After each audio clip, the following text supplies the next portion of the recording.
Good morning, everyone. Welcome to the True Potential Do More of Your Money podcast. We are on episode 28, and I've got a star audience podcast people, as we'll call them today. We're joined by Mr. Earl Glasgow, requested by popular demand, and Neil Johnson, who did such a great job last week, Rebecca Wright, and we have a new joiner this week, one of our financial advisors, Matt Carroll. Good morning, Matt. Thanks for joining us. Morning.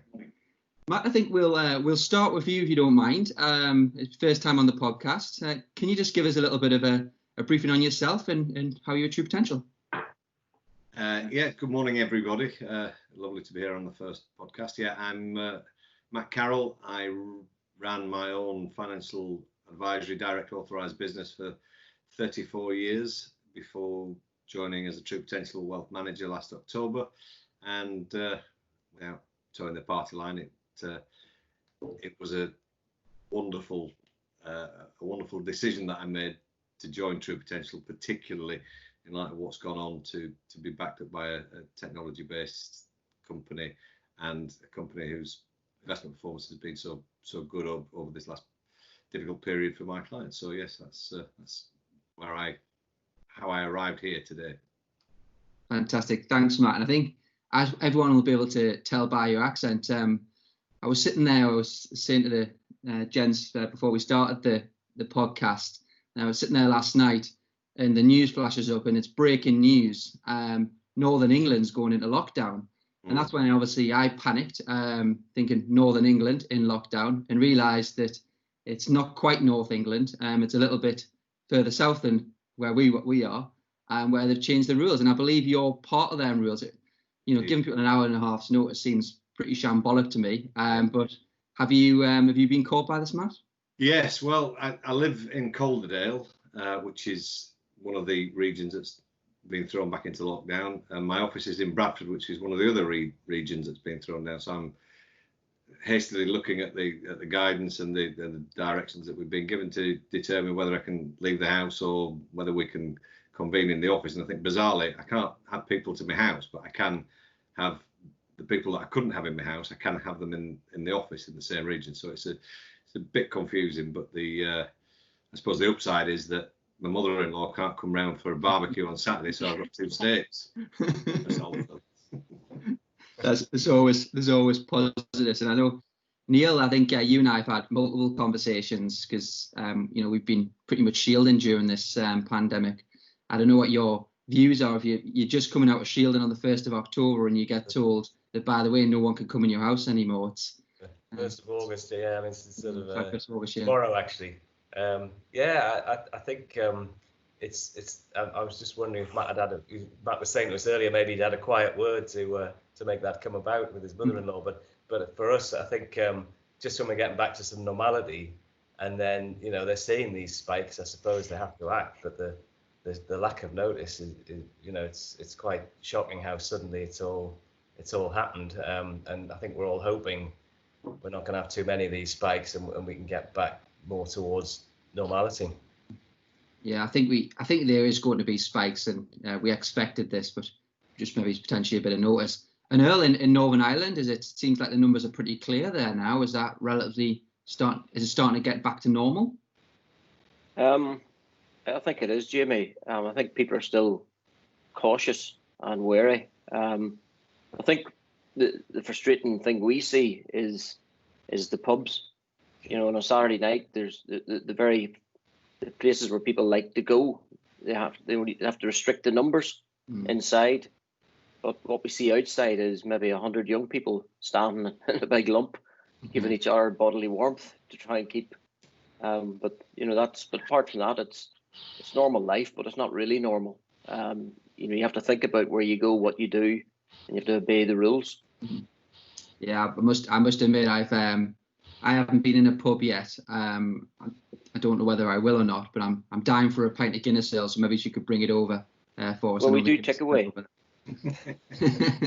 Takeaway pints. Takeaway pints. We've got that over here. Fantastic. And just Rebecca, just coming across to you. I know Matt mentioned about being a technology company and it helping with his clients, and we've made quite a lot of changes to the way we work on things because of COVID. I don't know if we've talked about this at previous podcasts, but I think it's maybe just worth just explaining what changes we have made from people working from home and the benefits of how that's actually helped us. Yeah, so we actually upgraded some of our technology pre-lockdown, not knowing how useful it was going to come in these circumstances. So at the start of the year, we upgraded all of our core software, and that's actually been a really, really great help once we've come to work remotely. And we've also made a few changes to the technology that the team use to answer client written communications, and it's allowed the teams to really communicate a lot better.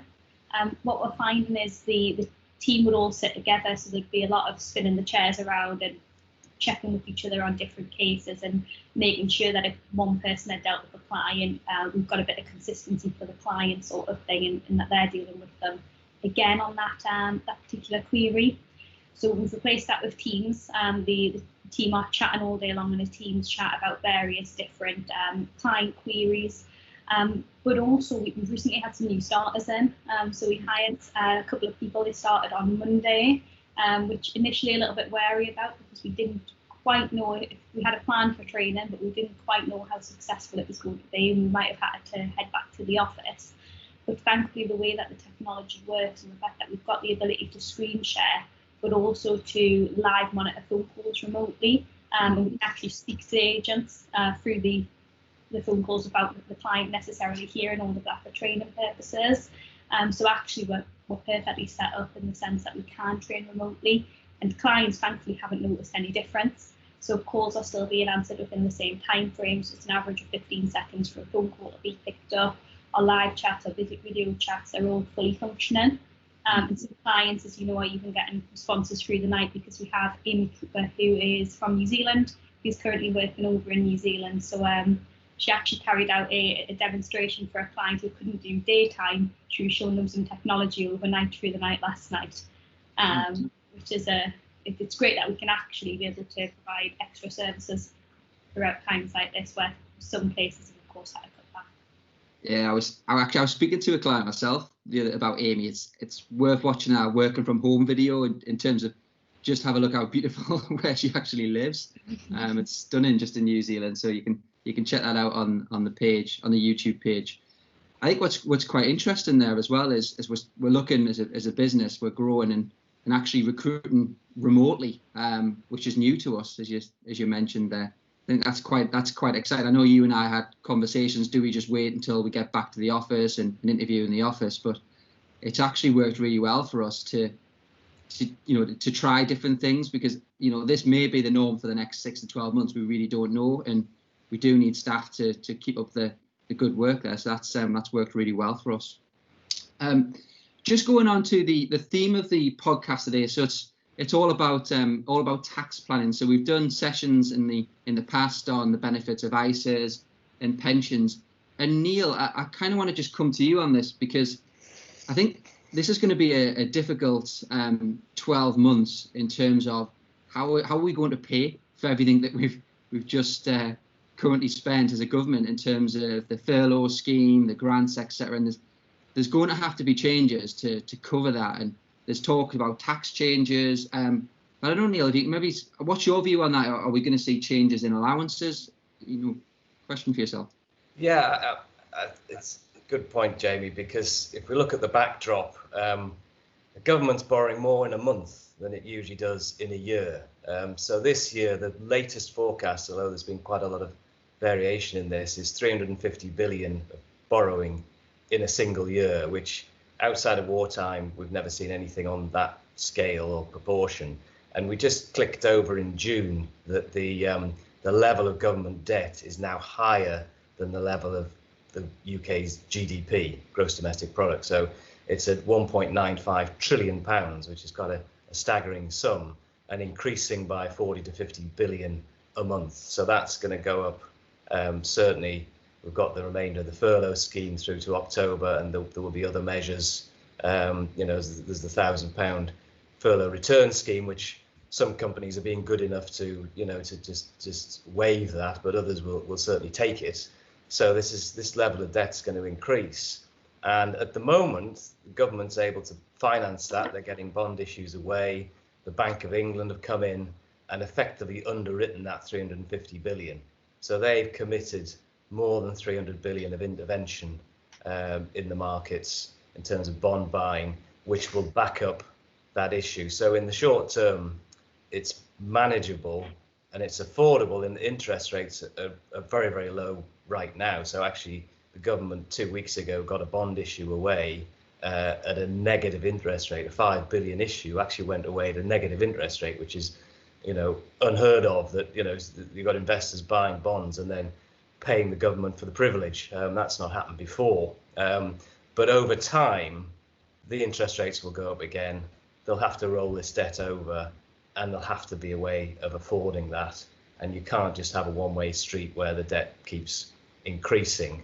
So I think we've got a period where there'll be a degree of caution. And we've already seen, this government's great for leaking things out, isn't it? And seeing what, then taking various opinion polls to see.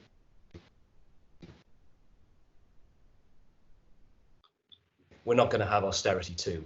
So we're not going to seek to chop government budgets again, as was done quite dramatically in 2009, 2010 with the coalition and onwards. We're going to steer away from austerity too. So to manage that debt in the medium to long term, the only solution must be increase in the tax burden. And we don't want to be sort of scaremongering here or anything of that nature, but inevitably you must see a drift upwards in the taxes paid by UK population. Now, how might that play out?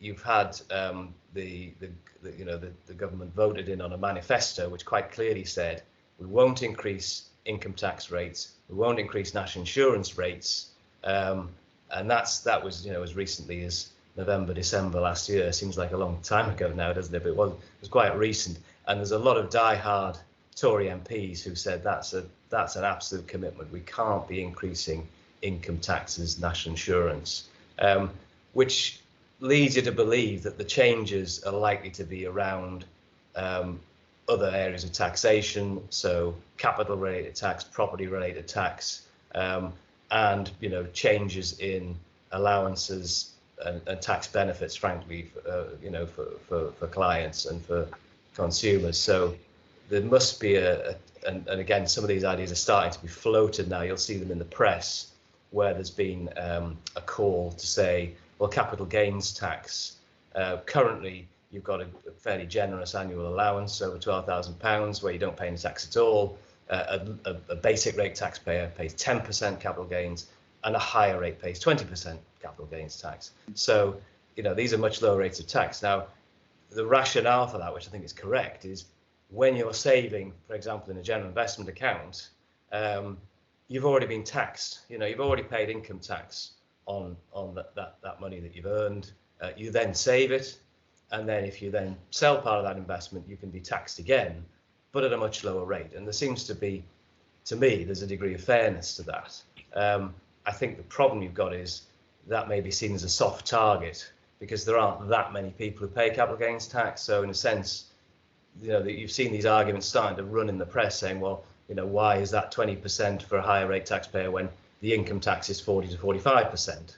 Why not just have the same tax rate? So I think capital gains tax is one that could well be under threat. I think another thing I'd say about this government, if you look at the budget they did in December last year, they looked at entrepreneurs relief, which was a great benefit for a lot of business people selling their shares. They reduced the threshold from 10 million to 1 million on that. So they've chiseled that right away. They looked at corporation tax. That was supposed to go down to 17% by this tax year, 18%, then 17%. And they said, no, we're going to leave that up at 19%. So they'd already signalled they weren't minded to follow some of these more business-related and capital-related, investment-related taxes. They were looking at them already. So I think there's a risk here that when you look at all the benefits of, some of the things we're going to talk about, which would be, the tax relief, obviously on pension contributions, particularly at a higher rate of tax, that's a great incentive to be able to save properly in their pensions. ISA allowances up to 20,000. that's again a great incentive. But all these benefits are there, and we're going to touch on them, I think, Jamie, through the course of this. I think you have to recognise there is a threat that in years to come they might be chiselled away, they might be reduced, they might be removed. So I think a good time to act now, but what the future holds, it must be the direction of travel you would expect would be negative for investors and savers. And again, as I say, I'm not being alarmist about this, but over time you could see some of these benefits being eroded. And yeah, some really good points there, Neil. I think just coming across to Matt on that, I think we mentioned about allowances, and there has been discussions and sort of media stories about whether they will continue with tax relief for high rate taxpayers and the pensions.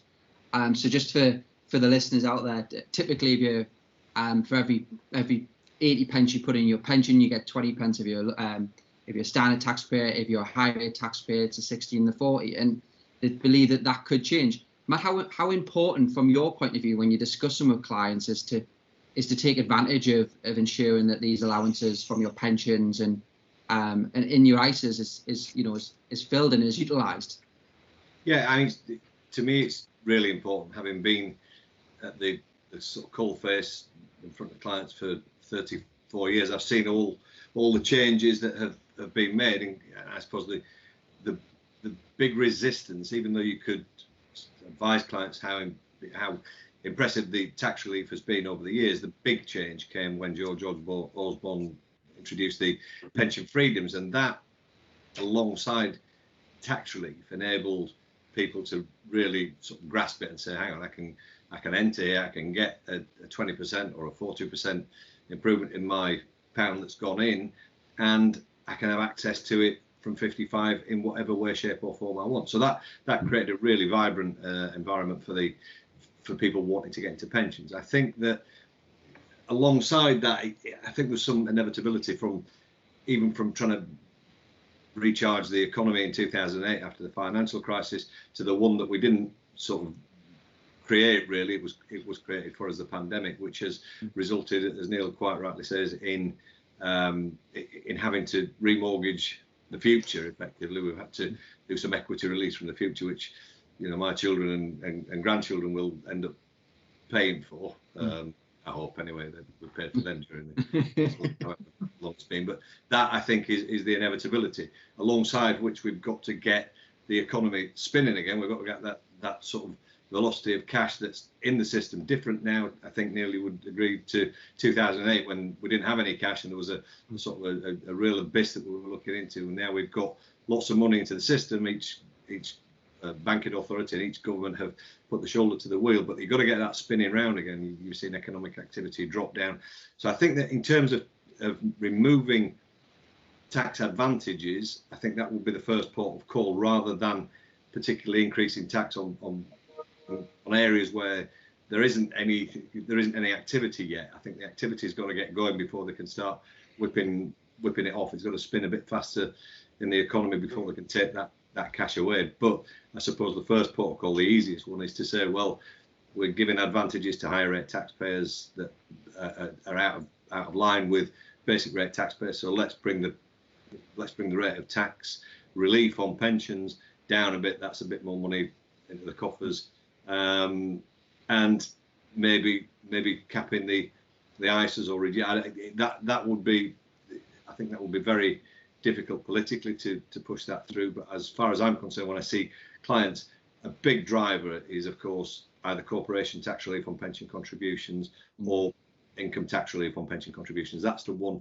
that they get to. And the age group, I think, is important as well. It's perhaps less important for people in their 20s and 30s because they can't imagine getting to 55. But when you get to your 40s and your 50s, and that often is the time when you've got less liability, less drawing your money elsewhere, there's an opportunity to put money into pension. So it becomes a conversation that we have with clients where they're interested in doing it. And I think taking some of the sort of steam out of that would be a negative. It would start to prohibit savings. People, maybe that's what is necessary, that they're going to have to get people spending into the economy rather than saving, although the counter argument to that is that when you're putting money into pensions, you're investing in companies which are then putting that money back into the economy to get it going. So it's a complex area, but I think that they'll go for the soft targets first. I think that will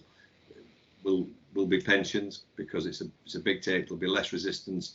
Capital gains taxes, as Neil says, is another area. I think sort of uniform tax take is going to be the watchword, where people will be paying, whether it's capital gains tax or whether it's entrepreneurs relief or business relief or VAT. They're going to try to take all of those where they're an easier target, where it's an inevitability.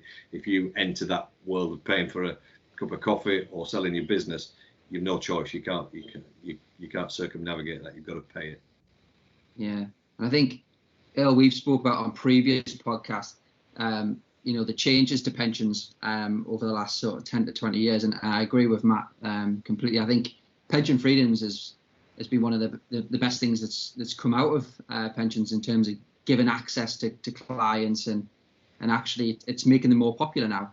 I don't know what your view is, Earl, on this, in terms of what changes potentially the government may make, or if any, to fund this COVID crisis.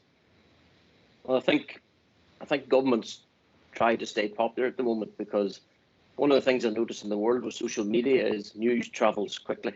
Yeah. So I think what they'll try and do, I agree with Matt and Neil, I think they'll try and have a process of getting more money that doesn't affect the masses. So definitely things that will, come our way probably will be, the CGT, the higher rate tax and relief and pensions and stuff like that. The other thing to think about, pension freedoms opened up a lot of money for the revenue. So as soon as they allowed people access to the money, money started to come into the system, and income tax, receipts went up for those couple of years after it. I think it's probably settled down now. I think people are, more sensible than some of the regulators would give them credit for, in terms of, going out there and depleting their funds and buying Lamborghinis. I haven't seen any of that from pension funds at all. But I think it's a double whammy here. I think they need to keep, incentives there to get the savings gap closed, because the next big thing I think we're looking at in 2030 to 2040 is how are we going to pay for state pensions? Mm-hmm. That's a huge liability that I think even bigger than the eye-watering numbers that Neil's talked about, that because of this pandemic. So, it's a tricky situation where we'll have to keep people saving. We'll have to keep the incentives there so that the advisors can go out and say, look, this is a fantastic way of putting money in. You get tax relief, and that's them securing their future. And I know we're going to talk about other things today, but it is about being financially independent, and encouraging people to save, to look after themselves in the future. So, I think they will agree with the two previous speakers. They will look for things that won't be unpopular to the masses. So you might see them go after that stuff that Matt talked about, and Neil. Good, thanks, Earl.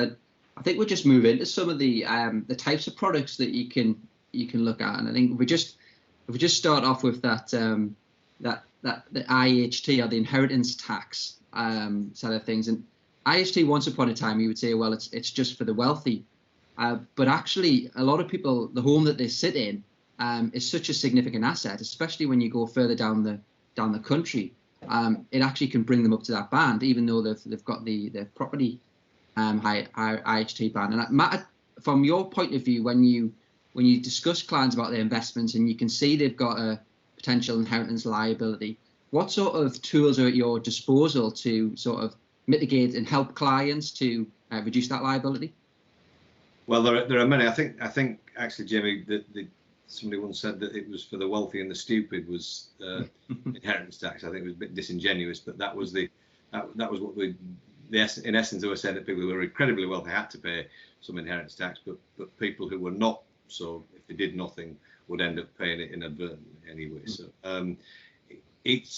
inheritance tax has always proved to be a difficult one for anybody to address, because it's the length of time that you're going to live, and it's how much these are imponderables. You can't work out how long you're going to live or how much money you're going to need during that. So the best way, obviously, of getting an inheritance tax liability flattened is to give the money away, survive 7 years under the current rules anyway, and then it's no longer a problem for you. But the people you give it to, if they die, then it's a problem for them. So it's a really hard one to sort of chase throughout people's lifetimes. But if people are in a position where that's a real driver, that they don't want 40% of what they've worked for, what they've earned over the years, going to the government in addition to everything else that they've paid, then they've got to look at some kind of plan. And I think that I always say to clients, you get a plan, stick to the plan, be brave enough to stick to the plan. It ought to work out in the end.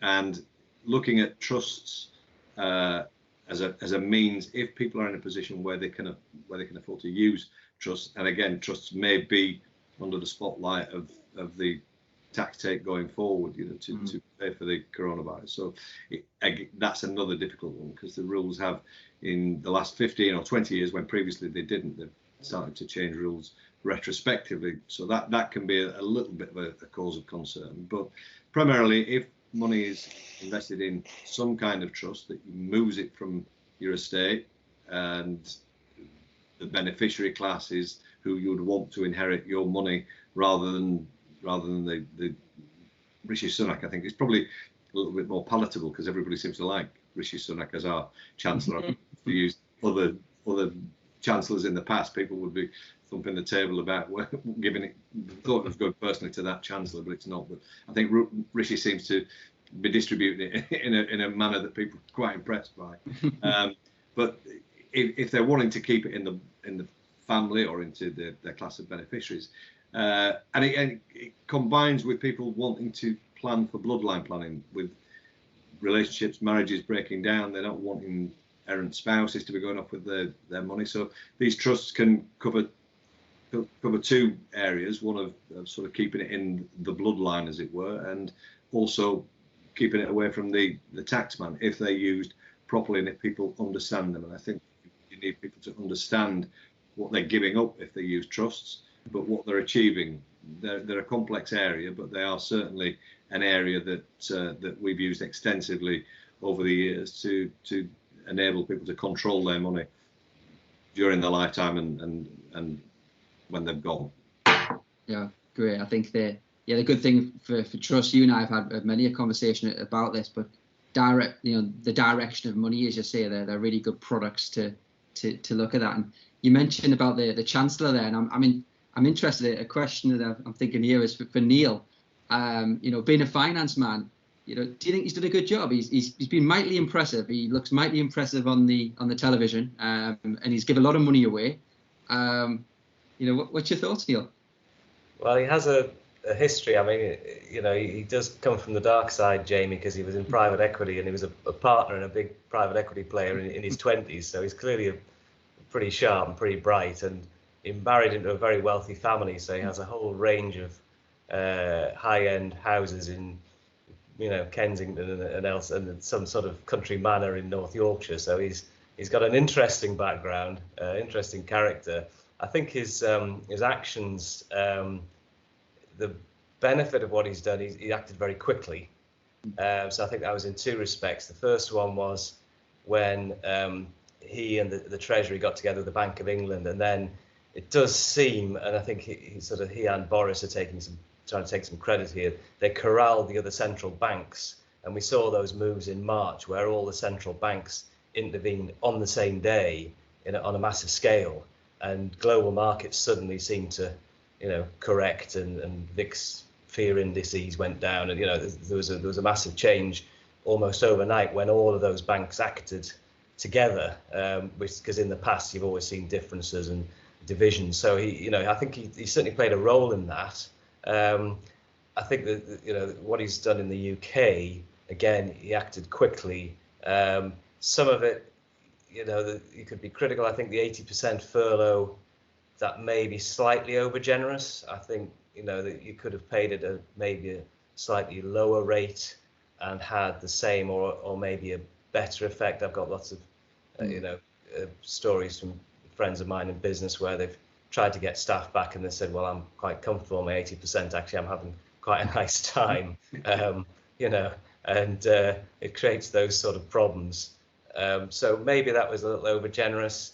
I've touched on that £1,000 for returning employees. Again, that because that was across the board, you've got, I think, where you've enforced a closure on a business and they've gone to zero revenue, you need to support all of that. But this was supporting any business at all that didn't have to furlough people, maybe just chose to furlough them and then bring them back, and suddenly, they've got a few £100,000 that they weren't even counting on. So that one's, I think that could have been more targeted. I think perhaps the furlough could have been slightly more targeted.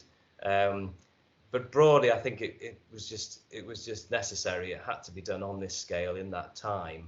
We'll see how it plays out from here, because there's that taper down now of the furlough scheme to the end of October, and we'll just see how much more he's going to need to do. I do think next week is going to be quite key, because that's 1st of August. That's when the taper of the furlough starts. And I know a lot of businesses issued 6-week redundancy notices in the middle of June. So you will see a jump in unemployment next week onwards. And he'll have to be, I think, assessing this very carefully, the scale of that unemployment. Of course, what they're trying to do is keep everybody in employment. As soon as you've got millions of people claiming benefit, then that's a huge cost to state anyway. So maybe the lesser of two evils, to remain flexible on furlough scheme, and perhaps some of those businesses, the travel industry, hospitality and so on, they may have to do a bit more. He may have to reach in and do more. What I think he is, he's pretty active and he's moving quickly. So I think where he needs to do something, he will. But Earl, I think, touched on it there. The political agenda is all about being popular, and I just hope he gets free rein to do what's necessary in the right areas, without just trying to sort of please everybody. But I think overall, Jamie, I'd say he's done a reasonable job. He's popular right now because he's handing out money. The converse of that, when he starts trying to recover it, he may find himself being a lot less popular. Yeah, I know, it's quite mad, because if you think, just go a year back, probably the majority of the population didn't know who he was. So it's, his career's took a big change over the last 12 months. But I think I agree with you overall. I think he's done an okay job. And something I agree with the furlough scheme and the £1,000 for employees. I know Dan Harrison had an opinion on this on a previous podcast, but I don't know how you, Neil Earl, feel as my employer, I suppose, on that you've worked really hard, you've adapted the business, and we furloughed no staff. And I know we're not expecting any benefit from it, but it's a bit of a kick in the teeth, isn't it? Yeah, I mean, I touch on that there, Jamie, because again, I think if you're in a business where the government has forcibly closed you down and denied you having any revenue, and you think of gyms opening just last week, they've had zero revenue for all that time. You can see, well, perhaps some extra help is merited there, but you do see professional services firms, other firms, they haven't, we've chosen as a matter of policy, and also the business has done very well through the period, and the levels of new business actually have been up. So we've actually done well. So we've had the need to employ staff, but we also chose, with certain staff, reception staff and other support staff, we retrained them to work within the business and keep 100% of the staff fully employed. So I think if you see, equivalent businesses to ours where they may have chosen sort of tactically to furlough quite a few staff, and now they've actually found that their business has been near normal, perhaps if they're professional services or consultancy or that sort of line, their fees may be right up there where they were, and they've really had a bit of a windfall. Now they're going to get another windfall, which is this £1,000, and it does make you question it a bit, and that's why I say I think with things like that, it should be very carefully targeted, and companies that have any level of responsibility, and a number of them have come out, haven't they? I mean, Primark were the first, and John Lewis and others, they're just not going to take that £1,000 because it was always in their plan when they were allowed to open. They'll bring as many people back as they can and keep them on permanently. Compared to us, I think there are a lot of firms who are probably keeping very quiet, Jamie, at the moment, and saying, well, we'll just pocket that. That's a bit of a windfall, a bit of a bonus. and keep quiet. But yeah, it's about targeting, and as I say, I hope from now on they'll very carefully target those sectors that have been actually hit by government policy, and if they need a bit more help, yeah, well, they'll just have to do that. Yeah, great. And Earl, just changing the subject slightly, moving across to you and back into products. So we've talked about ISAs and pensions on previous webinars, and it's classed as I don't know if you would class this as an old product. I don't know if you and Earl, you and Matt, Earl, would agree with this, but you obviously got the bond option. So we've got clients that have onshore and offshore bonds. And Earl, I don't know if you can I always ask you to give the sort of lifespan of a product. I don't know why that is, but in each webinar. But I don't know if you can just give the listeners a little bit of, I suppose, why would you use a bond? What's the attractiveness of that product? Well, I think bonds were invented even before me. I don't know about you, Matt, but yeah. When I joined the industry 33 years ago, basically that's what people sold a lot of, because we didn't have PEPs, and pensions were for self-employed farmers in Ireland, potato growers. That was about it. So, investment, the onshore bond option was quite good, because the insurance company would take care of the internal tax. And you could take 5% out, which they regarded a return of capital over 20 years. And because it was a life company product, there was an element of life insurance in it, so there's certain qualifying things about it, and you could put it in those trusts that Matt talked about. So it was hugely flexible in what you could do with it in terms of assignment, ownership. You control who would definitely get it in the future. And if you're a basic rate taxpayer, when you cashed it in, the life insurance company had looked after the taxation, so there wasn't anything else to do. But even for high rate taxpayers who invested in these bonds, if they got to retirement and reduced to basic rate taxpayer, the assessment was done then, and how much would they have to pay any more tax. So that's what I've seen with them over the years. I don't see much of them now, because obviously there's other vehicles that have come in now, like ISAs and obviously pensions, because of pension freedoms. There's the offshore element, which means you can roll up your growth and then bring it onshore at some point. And again, you can have return of capital as 5% over 20 years whilst it grows in there. But for me, the bonds have a use, but it is all in holistic planning. What is your goal? What do you want to do with them? They're more flexible for trusts as life company products and stuff like that. You mentioned something there, Earl. I think that's really important, and I'll come across to Matt here. Is we have all these types of tax treatments, your ISAs, your pensions, your bonds, which are savings vehicles. But the important word that you mentioned there is your goal and objective in terms of actually what you want to do. And Matt, you touched about this a little bit in terms of your bloodline objectives. But when you're discussing with objectives with clients, how do you? Because I know sometimes it's difficult to really understand. From giving advice to clients myself, it's really difficult to understand or help them understand what they want to achieve from their goals. And how do you do that when 30 odd years? What's your top tips for advisors out there and clients? Well, I think as I alluded to earlier, I think it's be part of creating the plan. Don't sort of sit back and think that some Angel Gabriel advisor is going to come in and create it for you without you having any input into that. You've got to be part of the plan. Make sure you understand it. We are there as advisors, as a conduit of information to a client, but our job and their job is to sort of work together so they understand what it is they're creating, and then stick with it whilst ever they can. I mean, governments may change the rules and regs on these things, but primarily if you stick with the plan, the end result is a good outcome.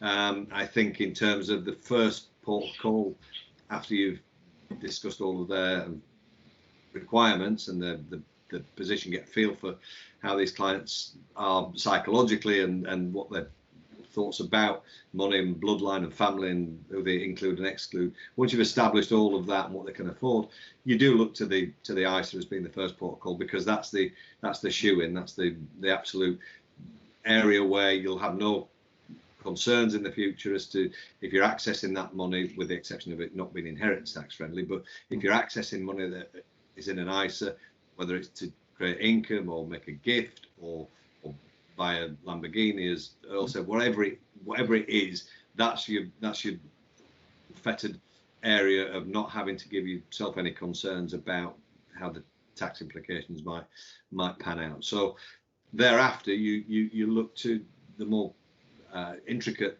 planning through the use of bonds and trust, and bonds do have their place for sure with certain people, but they are less attractive because lots of advisors, I think, or certainly lots of people don't appreciate that there is a tax to pay. It's a deferral rather than a tax exempt environment, which is the case with ISAs. So I think you've got to fit all of the products into the client plan, understand it, try as best as possible in a very complex world to let the client know why something is in that particular environment, that particular product, and then stay with that as you move forward. But yeah, it's ISAs, pensions, and bonds thereafter if they fit the bill for somebody who would want an investment bond, and all the deferment of all the advantage of a tax deferment. I mean, one of the big pluses on a bond can be for a higher rate taxpayer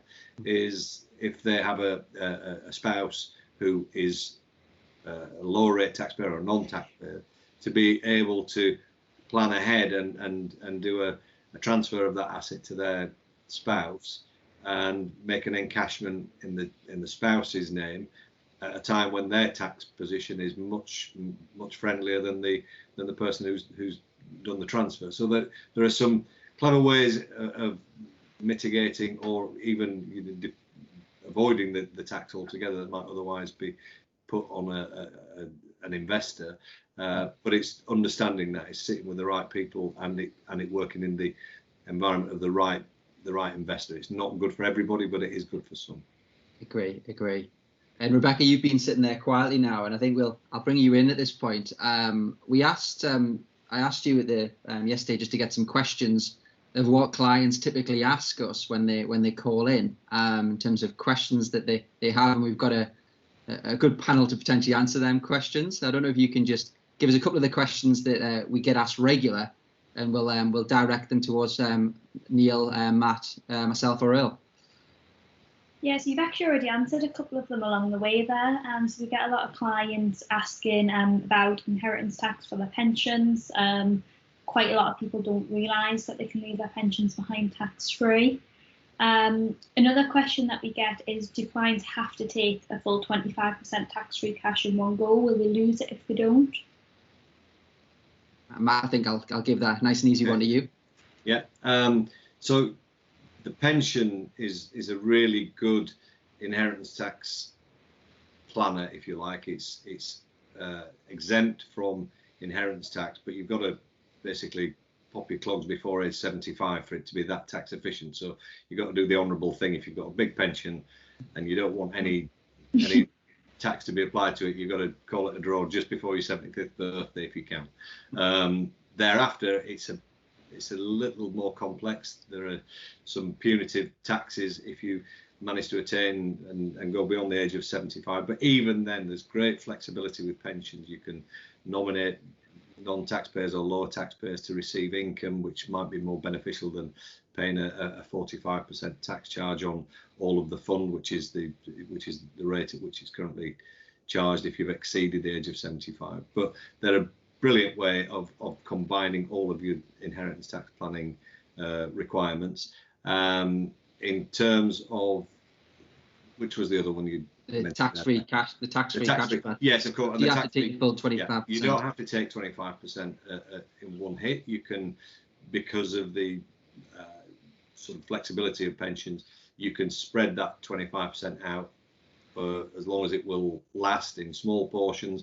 You can combine it with your income requirements using the personal allowances that everybody is entitled to. So there are many and varied ways of taking that tax-free cash without just having to take it. Some people will want that money up front because they'll have a particular thing that they've earmarked it for. But many people that we deal with certainly will combine the pension tax-free sum and the income that that pension will provide. They'll combine the two to create the most tax efficient environment for them going forward.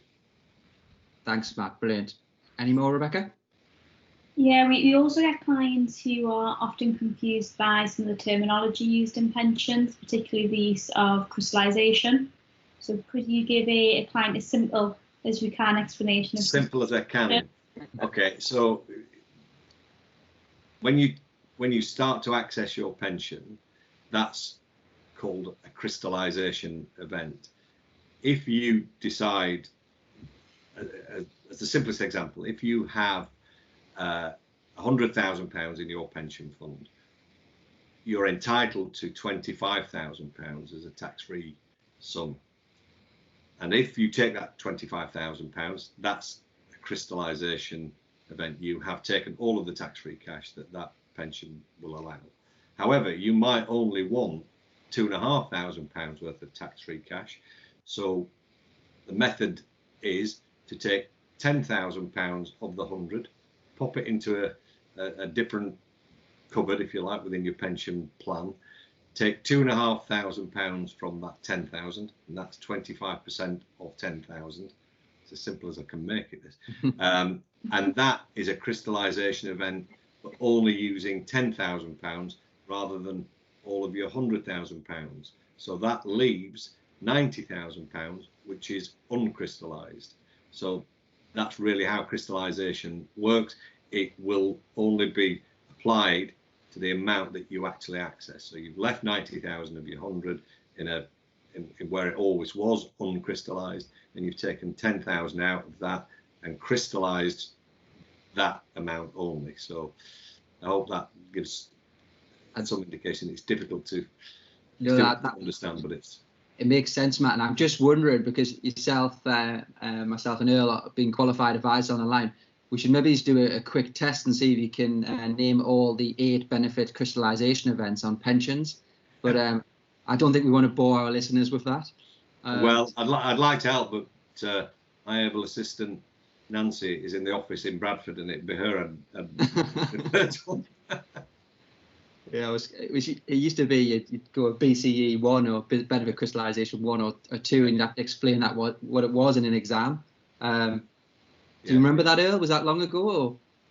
Well, I did a bit of a revamp of knowledge a couple of years ago, Jamie, and I was actually staggered at the increased amount of knowledge that came out of pension freedoms. I didn't appreciate it at the time. I thought it was just, let's just access the pension, do away with annuities, and give you the option of accessing your fund, which was absolutely brilliant, because what spun out of that was the actual planning opportunities.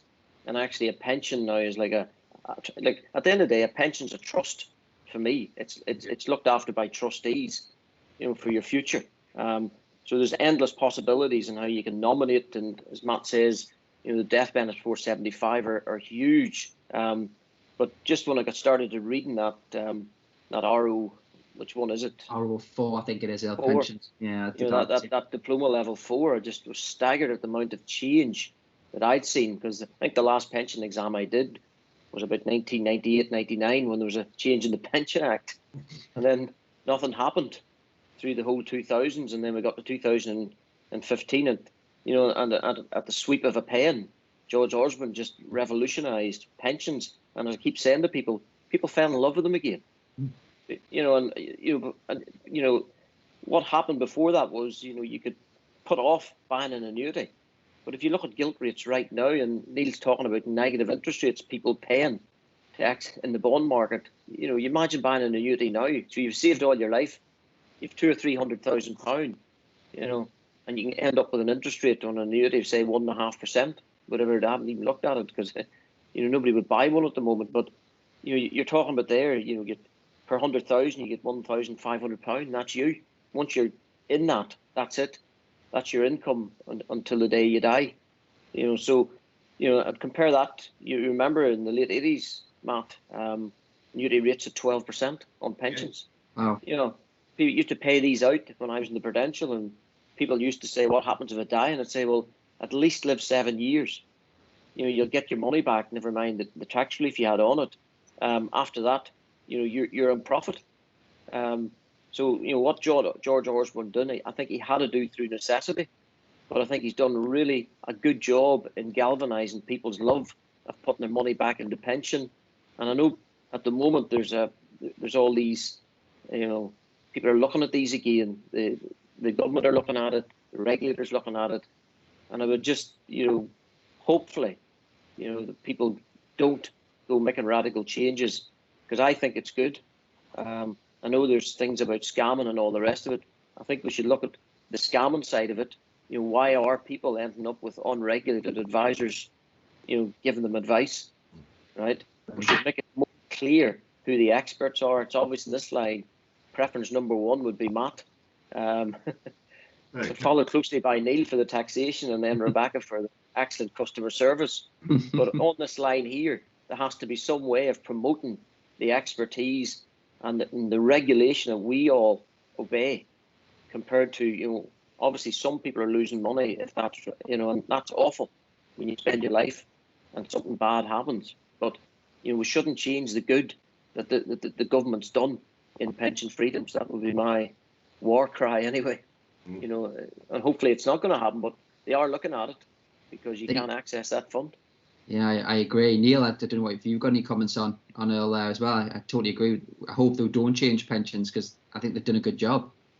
Well, pensions freedoms has been fantastic. I'd echo exactly what Matt said and Earl has said there. It's given that control to the client, and the enthusiasm's come back, and it's a great product now because of that flexibility, no longer being locked in an annuity. I remember watching the George Osborne budget speech, and he announced that, and I think everyone was slightly in shock. Certainly the life companies, the regulator, they hadn't really flagged it. He had to just go in and make that change abruptly so that he wasn't blocked by certain parties who might have had a conflict of interest, perhaps. So it was a great move, a bold move, and we've seen over 5 years now the benefits of that for clients, have been fantastic. So you would hope that doesn't get changed. I was a bit concerned, the new CEO of FCA making some comments in his initial appearance, just to say, well, it shouldn't have been done like that. And I thought, well, I hope you don't mean it shouldn't be, positioned like that, or it shouldn't have that structure, because I think it's perfect for clients. It's great for encouraging saving for the future. On the other side of the fence, the government, when they're looking at state pensions, they're looking at the triple lock, which is a bit of a sacred cow, isn't it? They're saying we're going to keep the triple lock, but they really should look at that quite closely, because they could have it's the higher of 2.5%, the inflation rate, or wage inflation. And if they're not careful, what's going to happen this year? Wage inflation is probably going to be negative, so it'll come out at the 2.5%. Next year, if we get a good recovery, wage inflation, could be 4 or 5%, and then you've got a huge commitment and liability going into state pensions. And those are the sort of things that, if you look then at private pensions, which is what we're talking about here, when you look at the lifetime allowance as well, I hope they won't touch that again, Jamie, because of course that came all the way down from 1.8 million to 1 million. So I think the pension freeze is a fantastic thing, and it was a great move. The moves on the lifetime allowance always puzzled me, because you get clients who've saved, really committed to that saving plan and the goal that Matt's touched on, and then they trip over £1 million because the investment's done so well and they've been so committed to it, and then they start to have a problem because of lifetime allowance. So again, I know that's increasing by inflation, so it's sort of 1.07 million now, I think, Jamie. It's just over 1 million, but again, it's an area I hope that just leave well alone and allow people to grow a good sized pension and not be deterred by worrying that inadvertently they might trip over and find themselves with potentially a tax issue. No, agree, totally agree. I hope they do leave that alone. I think Matt will understand this. When people have got lifetime allowance problems, or they've got different protections in place, the calculation part of that of understanding it is entertaining. Just one last one from you then, Rebecca. We'll have one last question, then we'll summarise for the team. Yeah, so if we go for a different product, so a lot of clients query if they're taking money out of their ISAs in a tax year, how does that then impact their ISA allowance? Great, Matt, that's one for you. So, okay, well, I hope I'm terra firma with this. If they're taking it from ISAs that they're paid in previous years, then it has no problem. That's boxed off, and they can do as they like with whatever they're putting in previous years. It's slightly different, and it's relatively new, I think. On the ISA that you're putting in one year, you can take that out the day after you put that money in. And I think this is technically, it might be off. We might have to edit this out, but you can go and put that money back in. And I only know this because one of my clients was inadvertently sent his £20,000 that he put into the ISA back, and I've been reliably informed they can put it back in the same tax year. So that was perhaps an area that I wasn't sure of. But yeah, it is that flexible. The ISA environment is that flexible that you can put your money in, take it back out, and you've got an allowance of £20,000 every tax year that you can put money into an ISA, and it couldn't be simpler, and it ought to be your first port of call in the context of investing, and the way we as investment advisors guide people if they have a desire to put money into an environment which carries with it some risk. We probably have to advise on that, but you can always use a cash ISA if you've got absolutely no appetite for risk. But yeah, it's that flexible. You've very little to concern yourself with, as long as you stay to the £20,000 as the maximum into an ISA and take out what you want when you want. It couldn't be simpler. Yeah, very similar. Yeah, just to clarify, you take whatever you take out in the tax year, you can put back in as long as it's in the same tax year. Yes. And if you go over the tax year, then it's lost. Yes. So kind of if you've took some money out this tax year to replace your boiler, Earl's doing a lot of home improvements. He's building a home at the minute, so he's probably been taking money out of his ISAs. As long as he puts it back in this year, he'll still remain with that allowance. Is that correct, Earl? On the house. I will need donations from other people's ISAs to pay for this house, not just my ISA. But, Earl's a full-time director at True Potential, a full-time financial advisor, and also a full-time project manager, house builder, which he has been doing for the last year and a half, 2 years, Earl. Oh, I think it started 4 years ago.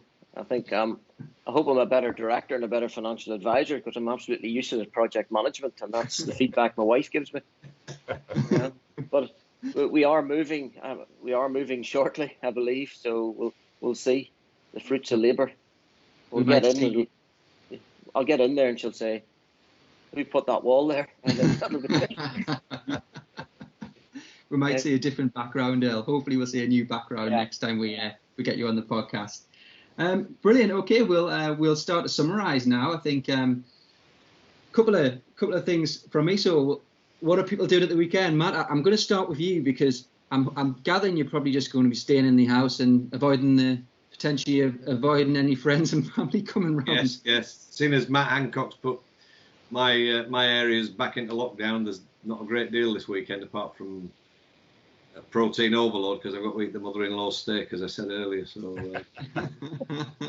and unfortunately, she's not a drinker either, so I can't have a second bottle of wine and wash it down. But yeah, not a great deal. And the sun, I think the sun finishes today. The sunshine finishes today as well. So, all in all, as you were, the gym somehow. I was going to put you on the spot, because obviously we all know on this call that your son Jack is a comedian. Yes. So I was thinking we could maybe get a joke out of you and see if you're as good as Jack. No, I'm absolutely nowhere near as good as him, and all for 16 weeks, because he's not been doing stand-up comedy or any TV or filming work. I've just been the brunt of all his jokes. My confidence is at a huge low at the minute. I'm on my knees. I'm completely the beating board that he goes to every day, just to take the rise out and create new material for when he does get back to comedy. Does he use you as a That's interesting. I thought so. He just take the mickey out of you all the time, and that's whether it's funny or not. Yeah, it's on the stage. Well, I can't. So after 20 weeks of lockdown and 20 weeks of not having my hair cut, and it got a bit wild, shall we say. I had it cut on Tuesday, and I came back, and my daughter and my wife both said how lovely it looked and what a lovely haircut it was. And you can see it on here now, but he said I look like Mr. Grasshead, those things you used to put in your kitchen and pour water on where the grass came up. So yeah, that's how he instilled my confidence. So there you go, Mr. Grasshead. Oh, the joys of living with a comedian. Yeah. And Earl, what's the plans? Are you moving house this weekend or not? No. We have the youngest daughter's birthday. But if I can put it into context, that her careers, she's already set her career up as a YouTuber. So I didn't know you when you went to school. What do you want to do when you leave school? I'm going to be a YouTuber. So she's a bit like Jack. She's always in the front room watching YouTube, and then taking selfies of herself doing interviews and stuff like this. So it's her birthday this weekend, Jamie, but it's not a birthday. I keep telling my wife it's a birth month, but she reminds everybody from the start of the month that her birthday's at the end of it. So we have 3 days of celebration. There's 2 huge rubber inflatable things out in the garden. Okay. And I think we're going to have socially distancing friends round. But I've got work commitments, so my wife's going to have to look after all of those. So, bet you do. I bet all of a sudden you're working this weekend. Yeah, very convenient, Earl. Yeah, you're very busy, Earl. I think so. And Neil, your first. This will be your first weekend of freedom. You can go out. You can see the sunshine. Come out blinking into the sunlight. Yeah. Well, it's funnily enough. We do have a couple of things on. We've got some friends round tomorrow night for a socially distanced drink in the garden, and then Sunday we're round at another set of friends for a socially distanced Sunday lunch. But we're just going to have to worry about the weather, I think, because it may be. I think Matt touched on it there. It might be that after today the weather's not so good, so we might end up doing nothing at all. But we'll see. But yeah, it's something on at least, which is very unusual. We're all getting very good at that, doing nothing at all now, because we've had no choice for such a long time. And Rebecca, you got any plans for the weekend? So it's unusually hot today for the northeast. So we get to sit outside for a little bit later on this afternoon. And then tomorrow we've also got some friends coming over. So if the weather holds up, we might have a barbecue. If not, it'll be indoors. Yeah, I'm slightly concerned with having the ginger hair that if I go outside, I'll probably set on fire, which is why I live in the northeast of England. Today, James. So I'll have my cap, factor 50 on, sunglasses, and full snowsuit to ensure that the sun doesn't get to me. But we'll see. Well, great. Thank you, everyone. That was a really good session. I really appreciate you. Thanks, Matt, for coming on. Good to see you, and thanks to the rest of the guests. Please subscribe. We'll be back next week. Thank you very much, everyone. Thank you. Thank you. Thanks very much. Thanks. Bye.